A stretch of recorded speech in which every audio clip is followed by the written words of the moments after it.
उत्तर प्रदेश के हाथरस में मंगलवार को हुए हादसे को लेकर लगातार खुलासे हो रहे हैं। हाथरस में जिस बाबा साकार हरि का कार्यक्रम था, उसे लेकर भी नई नई जानकारियां सामने आ रही। बाबा के चश्मे, उसके आश्रम में कौन आता था, ये सारी बातें अब जनता के सामने आ रही हैं। और इन सब के बीच हाथरस हादसे पर राजनीति भी हो रही है। हाथरस में हुए हादसे पर लगातार नेताओं के बयान आ रहे हैं। खासकर समाजवादी पार्टी के इस हादसे पर योगी सरकार को घेर रही है, लेकिन समाजवादी पार्टी के नेताओं के बयानों में आपस में ही मेल नहीं दिख रहा। दूसरी तरफ कांग्रेस भी हाथरस हादसे को मुद्दा बनाने की कोशिश कर रही है, जबकि यूपी के सीएम योगी आदित्यनाथ खुद कह चुके हैं कि हादसे की जांच हो रही है। हादसा था या साजिश, इस एंगल से जांच चल रही है। सीएम योगी की साजिश वाली बात को समाजवादी पार्टी खारिज कर रही है। समाजवादी पार्टी के सांसद रामगोपाल यादव इसे हादसा बता रहे हैं, कह रहे हैं कि हादसे तो होते रहते हैं। सुनिए रामगोपाल यादव को, फिर बताऊंगा कि अखिलेश ने किस साजिश की बात कही है। देखिए, हादसा तो हादसा ही होते हैं। जब कई बार ऐसी स्थिति बन जाती है, ज़्यादा भीड़ हो गई, आस्था इतनी थी भोले बाबा से लोगों को, तो उसमें एक हादसा हो गया। गवर्नमेंट इसकी जांच कर रही है। जांच करने के बाद सारी स्थिति सामने आएगी। लेकिन हादसा है, ये कोई डिजाइन या किसी के द्वारा साजिश का रास्ता नहीं, जैसा कुछ लोग कहने लगे। रामगोपाल यादव ने साजिश से इनकार कर दिया, कह दिया कि ऐसे आयोजनों में हादसे तो होते रहते हैं। लेकिन समाजवादी पार्टी के अध्यक्ष अखिलेश यादव ने हाथरस की घटना पर यूपी सरकार को जिम्मेदार बताया। अखिलेश यादव ने कहा कि अगर कोई साजिश है तो वो ये कि सरकार अपनी जिम्मेदारी से बचने की साजिश कर रही है। अखिलेश यादव को भी सुनिए, फिर हाथरस हादसे के बाद कांग्रेस किस तरह से योगी सरकार को घेरने की प्लानिंग कर रही है, ये भी दिखाता हूं। आपने उन्हीं जिम्मेदार अधिकारियों को पहले क्यों नहीं भेजा? क्यों नहीं भेजा आपने कि हाँ, यहाँ पर इतना लोग इकट्ठे ना हो जाएं? आगे क्या जिम्मेदारी बनती थी? तो सरकार की जो जिम्मेदारी थी, उस जिम्मेदारी से भाग नहीं सकती सरकार। देखिए, कॉन्स्पिरेसी तो नहीं हो सकती इसमें। कॉन्स्पिरेसी ये हो सकती है कि सरकार उससे बचना चाहती हो, सरकार जिम्मेदारी से भागना चाहती हो। लोकसभा चुनाव में शानदार प्रदर्शन के बाद समाजवादी पार्टी यूपी में पूरा फोकस कर रही है। वहीं कांग्रेस भी अब यूपी में अपनी जमीन और मजबूत करने की कोशिश में। हाथरस में हुए हादसे पर अभी तक कांग्रेस नेताओं ने बयान दिए। प्रियंका वाड्रा ने हादसे पर दुख जताया, लेकिन अब राहुल गांधी हाथरस जाने वाले कहा जा रहा है। कांग्रेस नेता केसी वेणुगोपाल ने बताया कि राहुल गांधी हाथरस जाएंगे और वहां हादसे के पीड़ितों से मुलाकात करेंगे। सीएम योगी पहले ही हाथरस हादसे पर एक्टिव हैं। ऐसे में अब राहुल गांधी के हाथरस पहुंचने से यूपी में सियासी घमासान तेज होने की चर्चा है। हाथरस में हुए हादसे की जांच जैसे जैसे आगे बढ़ रही है, हादसे की नई नई वजह भी सामने आ रही। हादसे की एक नई थ्योरी भी सामने आई। पुलिस और चश्मदीदों के मुताबिक सत्संग में बाबा की रंगोली की वजह से हादसा हुआ। सत्संग में 2.25 टन बुरादे से रंगोली तैयार हुई थी। बाबा के हर कार्यक्रम में 200 मीटर लंबी रंगोली बनती। बाबा साकार हरि रंगोली पर चलकर निकला था। रंगोली को बाबा का आशीर्वाद समझते थे भक्त। रंगोली का बुरादा लेने की होड़ में भगदड़ मच गई। हाथरस में जब हादसा हुआ तो उससे पहले ही बाबा साकार हरि वहां से निकल गया था, और वो किस तरह और कितनी तेजी से सत्संग से निकला, उसका सीसीटीवी फुटेज सामने आया है, जो बहुत ही हैरान करने वाला है। हाथरस में जहां सत्संग था, उसी के पास एक पेट्रोल पंप में लगे सीसीटीवी में बाबा के काफिले की तस्वीरें कैद हुई हैं। इसमें साफ दिख रहा है कि बाबा साकार हरि की आर्मी सड़क के दोनों तरफ हाथ में डंडे लिए खड़ी थी और सड़क को खाली करवाया गया था। उसके बाद बाबा का काफिला वहां से निकला। जरा एक रिपोर्ट देखिए, उसके बाद आपको बाबा के रंगीन चश्मों का रहस्य बताता हूं।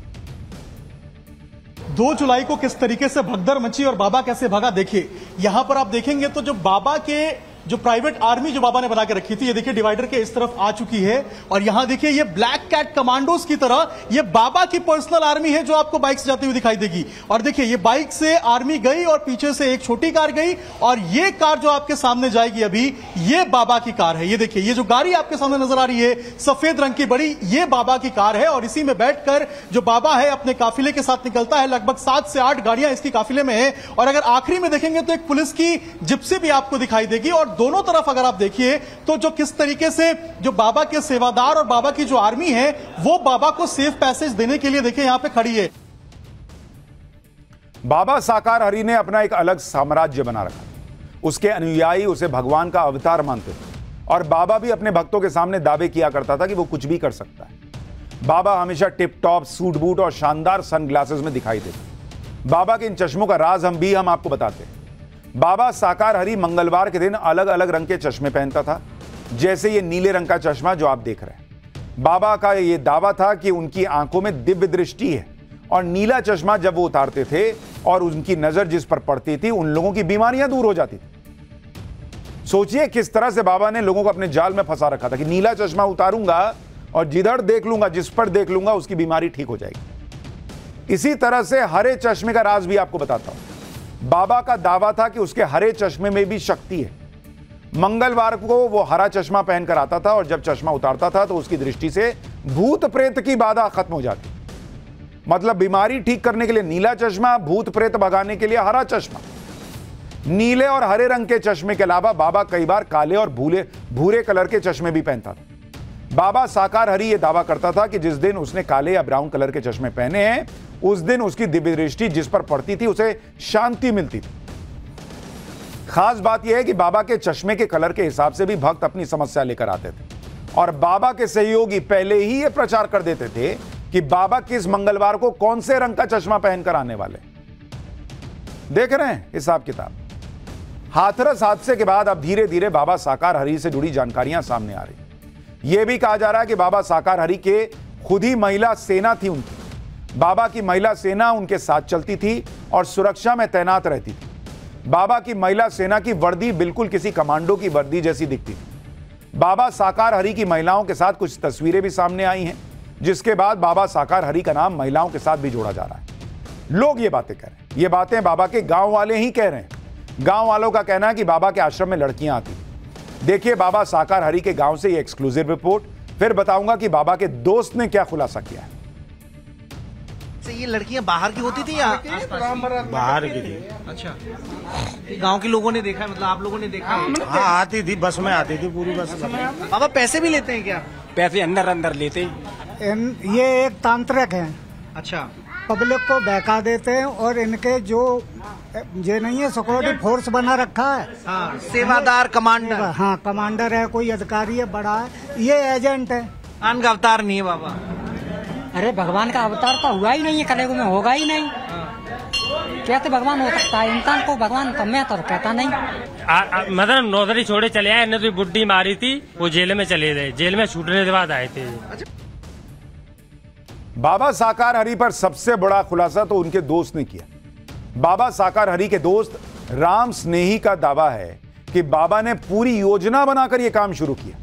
आश्रम बनाना और फिर बाबा बनकर सत्संग और प्रवचन देना, इसकी बाकायदा पूरी प्लानिंग की यह आरोप लग रहा है। साकार हरि के दोस्त और उनके गांव वाले जो आरोप लगा रहे हैं वो बहुत ही हैरान करने वाला है। जैसे खुद को बड़ा बाबा बनाने के लिए एजेंट रखे हुए थे, यह कहा जा रहा है, यह दावा किया जा रहा है।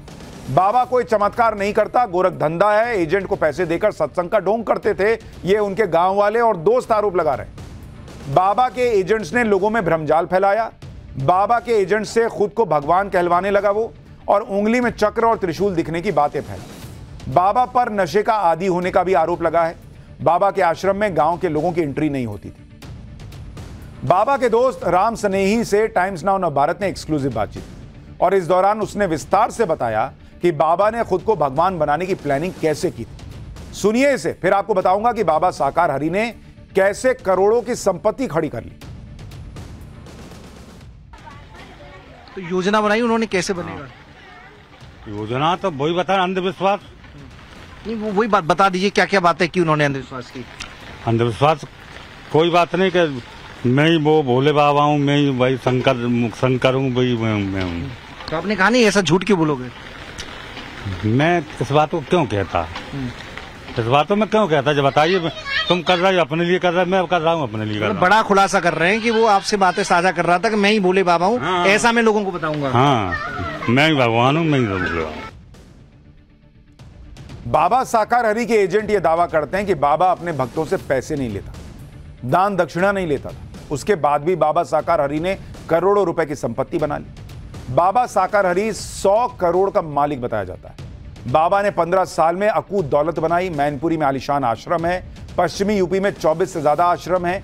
बाबा कई लग्जरी कारों के मालिक हैं। बाबा के काफिले में 23 से 30 लग्जरी कारें। बाबा साकार हरि की सेवा में 80 सेवादार लगे रहते हैं। यानी कुल मिलाकर बाबा साकार हरि का कैरेक्टर सवालों के घेरे में। गांव वाले और बाबा के दोस्त जो बातें कर रहे हैं उससे बाबा पर दबाव बढ़ रहा है। पुलिस भी बाबा साकार हरि की तलाश कर रही है। हाथरस हादसे के लिए जो भी जिम्मेदार है उस पर योगी सरकार कड़ी कार्रवाई करने की बात भी कह चुकी है। आप देखिए कि इस मामले में कितनी तेजी से एक्शन हो रहा है। इस मामले में अब तक सिकंदरा राव से 6 सेवादार गिरफ्तार किए गए हैं। सेवादार राम भरोसे, भूपेंद्र यादव, मेघ सिंह, ये सब गिरफ्तार हो गए। इसके अलावा सेवादार मंजू यादव, मुकेश कुमार, मंजू देवी, ये भी गिरफ्तार हुए हैं। मुख्य आरोपी देव प्रकाश मधुकर की तलाश अभी जारी है। देव प्रकाश पर 1 लाख रुपए का इनाम भी घोषित कर दिया गया है। अन्य आरोपियों की तलाश के लिए 5 टीमें गठित की गई हैं। आयोजन से जुड़े लोगों के मोबाइल सर्विलांस पर है, यानी पुलिस और प्रशासन फुल एक्टिव है। न्यायिक जांच भी शुरू हो चुकी है, लेकिन इन सब के बीच बाबा साकार हरि की भतीजी ने पूरे मामले को नया रंग दे दिया। साकार हरि की भतीजी ने कहा कि बाबा बहुत अच्छे इंसान हैं और उन्हें फंसाने की कोशिश हो रही है। बाबा को उनकी जाति की वजह से टारगेट किया जा रहा है। सुनिए बाबा साकार हरि की भतीजी को। जो सवाल उठा रहे हैं बाबा पे, तो वो अचानक ऐसा क्या है जो वो कर रहे हैं? कोई कॉन्स्पिरेसी है या बाबा का नाम जानबूझ की राजनीति में घसीट रहे हैं? जानबूझकर जलन होती है ना, लोगों को जलन होती है, जल रहे होंगे, कोई मन में भ्रम पाल लिया होगा उन्होंने। बढ़ते रसूख से जो है सबको ये लगता है कि अरे क्यों बढ़ रहे हैं? सबको लगता है, सबको लगता है। अभी कोई और जात के न होते तो फिर बहुत बढ़ा दिया होता लोगों ने। वो हमारी जाति ऐसी है जो लोग नीचे गिराना चाहते हैं। अच्छा, एक ये समीकरण आप नया बता रहे हैं कि जातिगत समीकरण होने के चलते लोग हजम नहीं कर पाते हैं। इस जाति का व्यक्ति ऐसे कैसे संपन्न हो सकता है? संविधान को भी लोग खत्म करना चाह रहे हैं, लेकिन नहीं कर पाएंगे। ऐसे हमारे भोले बाबा वो खत्म नहीं कर पाएंगे इस चीज को। तो बाबा जी की कोई गलती नहीं है, वो बहुत अच्छे इंसान है, उन्हें जानबूझकर फंसाया जा रहा है। यानी जाति का एंगल भी आ गया। खैर, जब बाबा ने कुछ किया नहीं तो उन्हें खुद सामने आना चाहिए, पुलिस के पास जाना चाहिए, अपनी बात रखनी चाहिए, जांच में सहयोग करना चाहिए, जो कि अब तक हुआ नहीं।